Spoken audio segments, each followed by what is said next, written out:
Hello and welcome for this episode number 4 of the French Playground.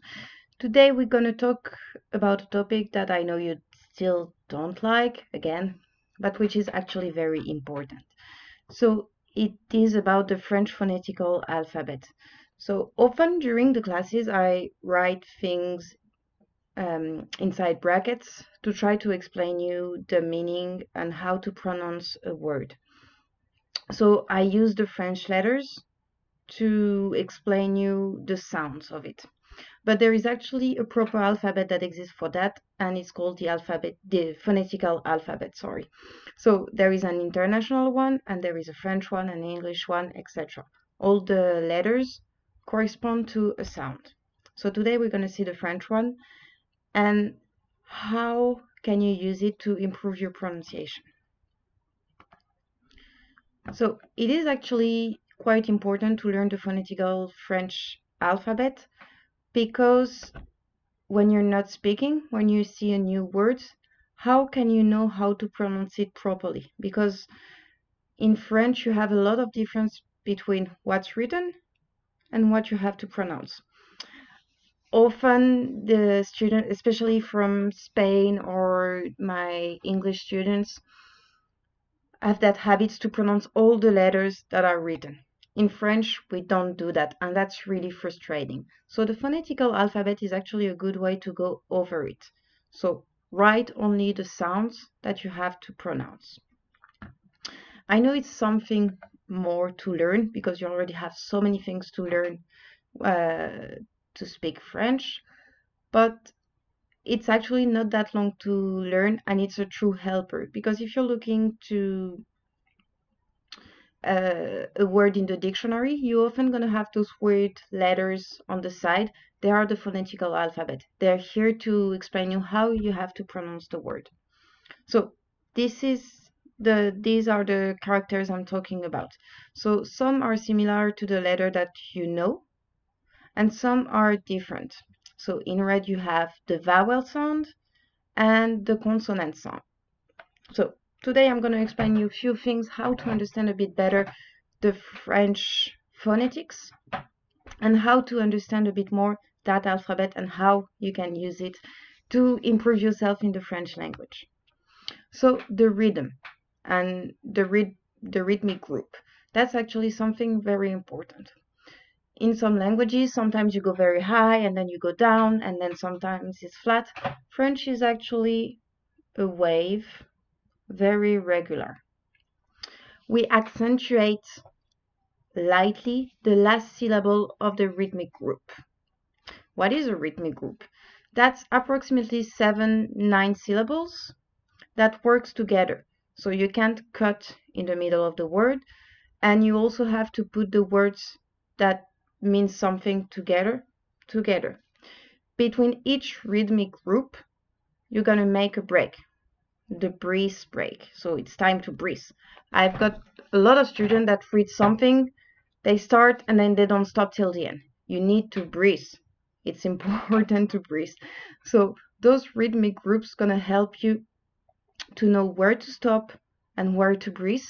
And it's also make your speech more clear. We will understand you better because every time you make a small break, we know that all the words you say before are going together. So usually when you have a comma, you have to stop. That's a very big helper to know when to make a break. There is other tips that I'll give you just after. So I talk about 7-9 syllable maximum in a rhythmic group. What are those syllables?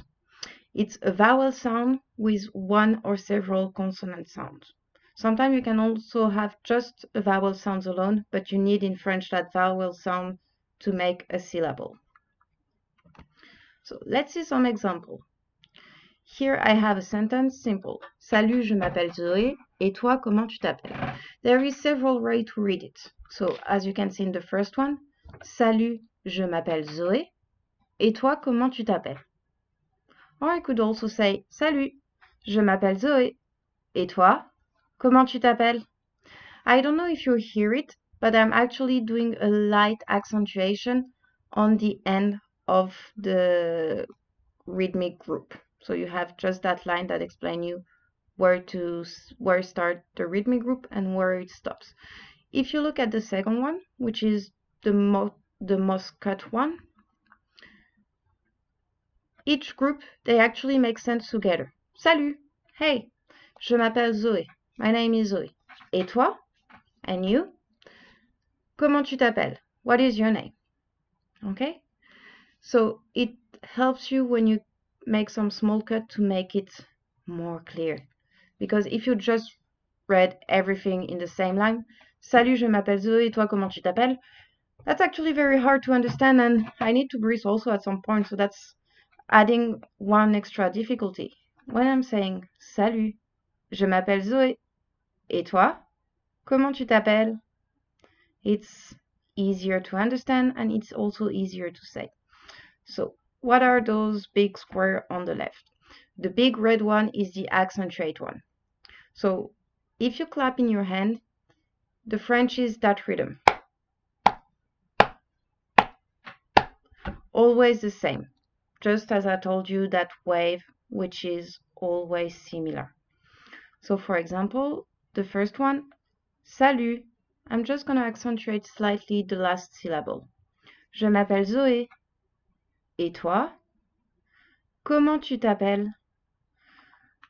Doing that and cutting all syllables when you have trouble to read a word is also helping, because instead of having everything together, you just can say things step by step and it's easier, especially when you find some words that are very difficult for you to pronounce. So you're going to start by the first syllable, co, and then add syllable by syllable. Comment, comment tu, comment tu t'as, comment tu t'appelles. And by cutting those words, those sentences into small pieces, makes it actually easier to pronounce. You have time. You don't need to speak as fast as the native speakers. It's very difficult at the beginning, so you need to speak slowly.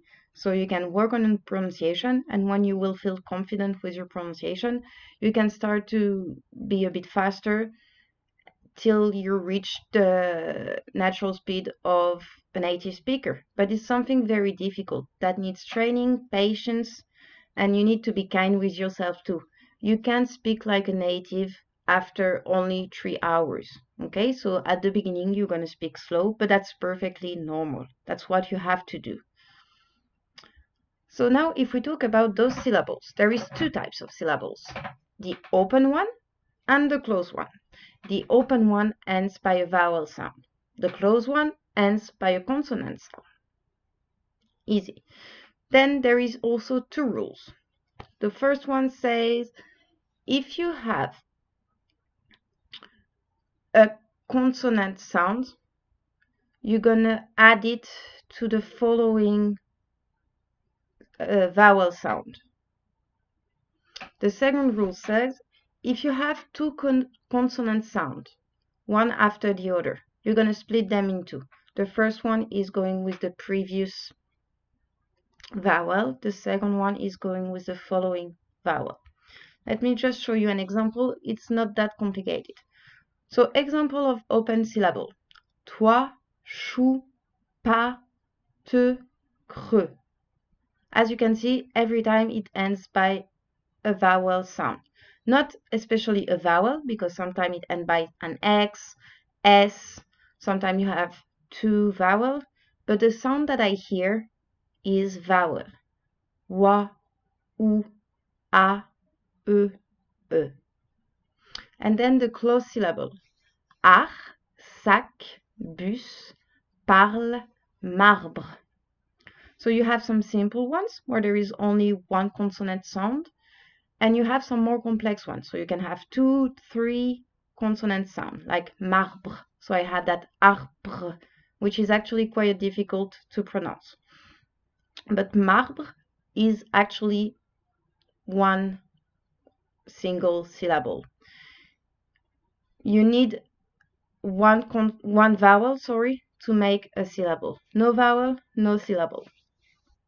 So the first one, the one that says if you have a consonant, it goes with the following vowel. For example, if we look at Paris, I'm going to say Paris,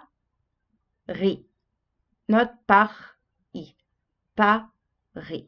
Same with samedi. I'm not going to say samedi.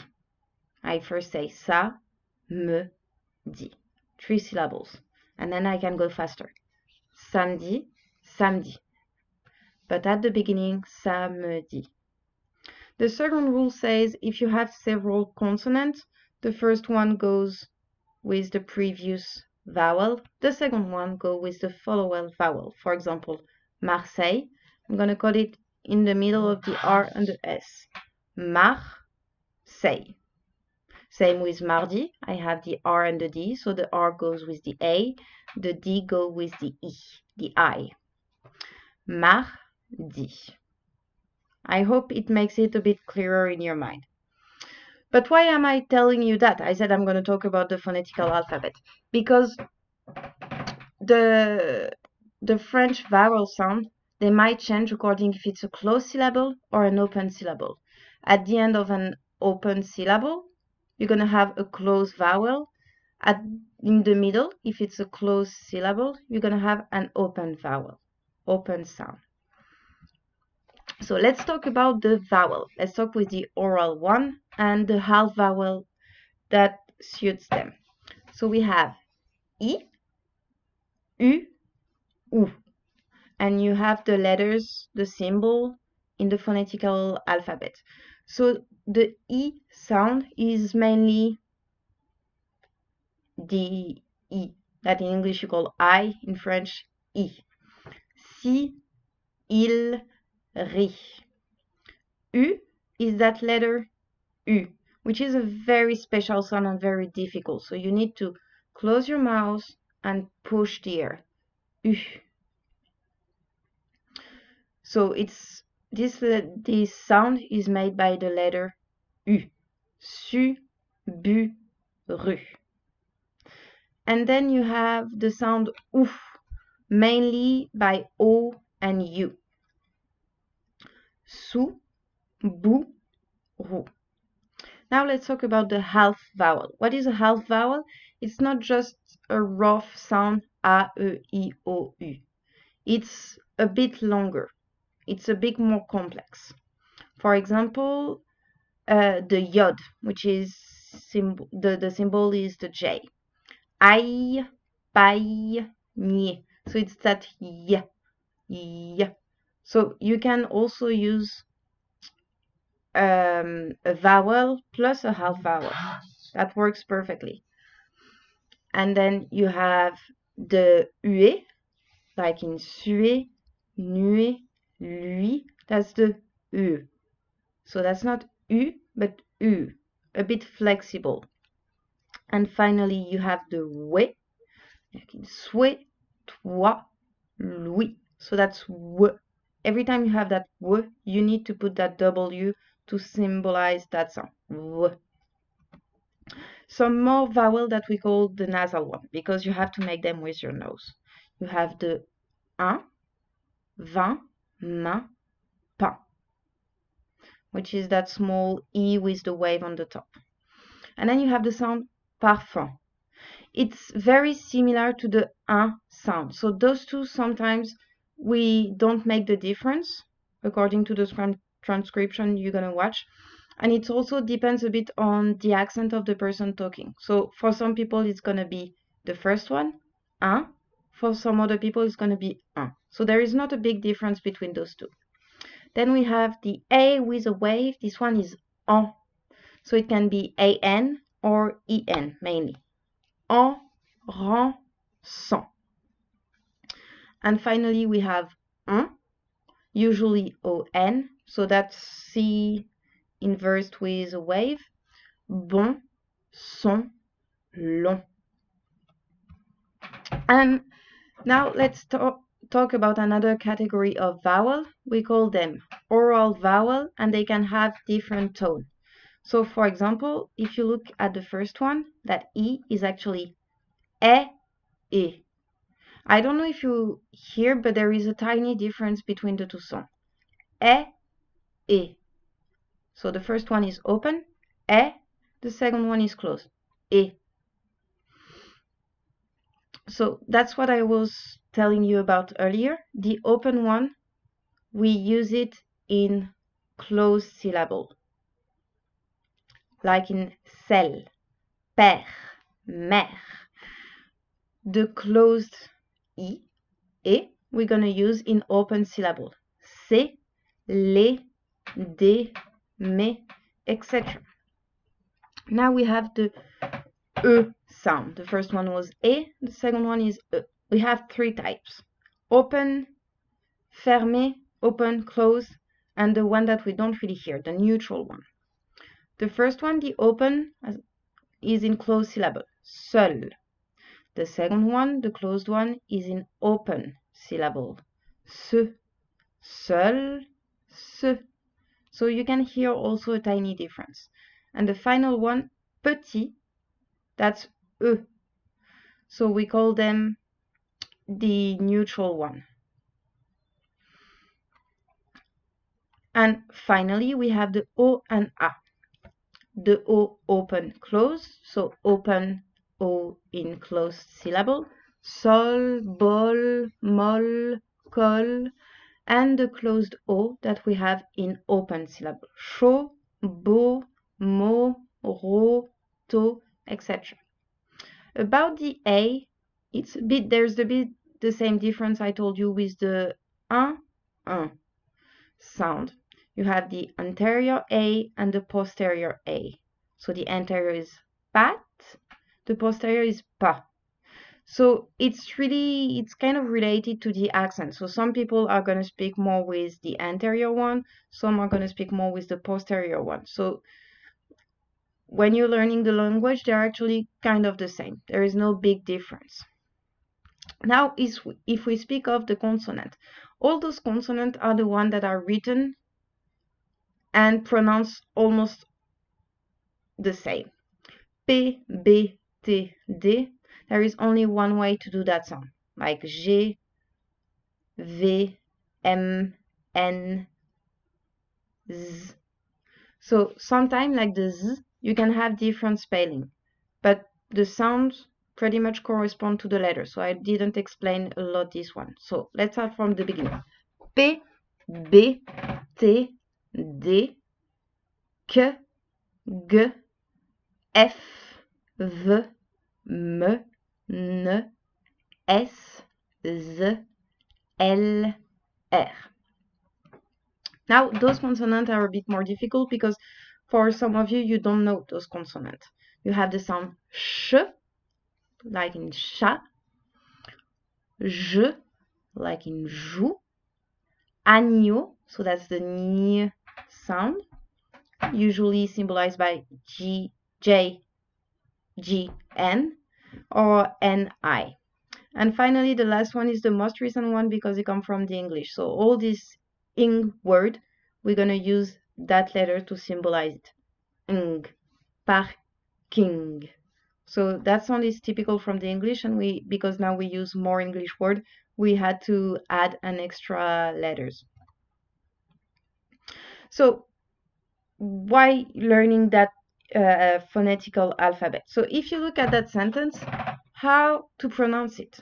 I can see here, s'il vous plaît, dessine-moi un mouton. S'il vous plaît, dessine-moi un mouton. It's actually make it so much easier. For example, to know that the AI, you have to pronounce it E, double S is S, OI, you have to put a W and an A to make that sound, moi. So it's very helpful at the beginning when you're not very familiar with the letters and the different pronunciation. It's going to improve a lot your pronunciation. It's going to improve your speaking because you're going to make more break and take more time to speak, but make something which is more understandable. And give you, again, more confidence, which is very important because to speak a foreign language, you need some confidence. You need to feel free to speak. About that sentence, that's actually an extract from The Little Prince by Antoine de Saint-Exupéry. So I recommend it again because it's a very good book and it's actually quite easy to understand from a B1 level. Here are some links. I put them in the description of the video if you need them. So the first one is how to learn the phonetical alphabet. This one is the international one. So you're going to have all the sounds in all different languages. So of course you're going to have the French one, but the English one, the Arabic one, the Spanish one, etc. There is always some sound that are proper to a language. But you can focus on the French part or on the parts that interest you because there are different sounds from your language. This is those sounds you have to work on more. Know the sounds that are different from your mother tongue and then learn how to tame them, how to make the difference between those sounds. And the second link is just a keyboard, a virtual keyboard, when you can have all those different symbols of the phonetical alphabet that you don't have on your proper keyboard. It's actually not that useful to be able to write in the phonetical alphabet. It's more interesting to understand it because, as I told you, in dictionaries you often have the pronunciation in phonetical alphabet. It can be useful when we study words or you're studying words alone and then you want to remember how to pronounce it and then you can write the phonetical pronunciation just next to it, which is again helpful because sometimes on the moment you remember and then a week after when we have another class you don't remember how to pronounce that word again. So it's very helpful. So I want to let you know that if you need some help to understand the phonetical alphabet, if you need exercises, if you want to do a class specific on the phonetical alphabet and all the different particularities of the French language, we can work on that together. I will be more than happy to. And yes, so there is a lot of other phonetical particularities, idioms in French. But today we only work on the sound. But you also have what we call hiatus or la liaison, etc. But this is the very basic, and this is what you can focus on at the beginning. But also when you get to a higher level in your French, it can help you to improve all the small details of pronunciation, just to watch the phonetic of the word. And again, I want to thank you. That's a very great experience I'm having with the French Playground, and I want to thank you to support me. And bon dimanche et à la semaine prochaine.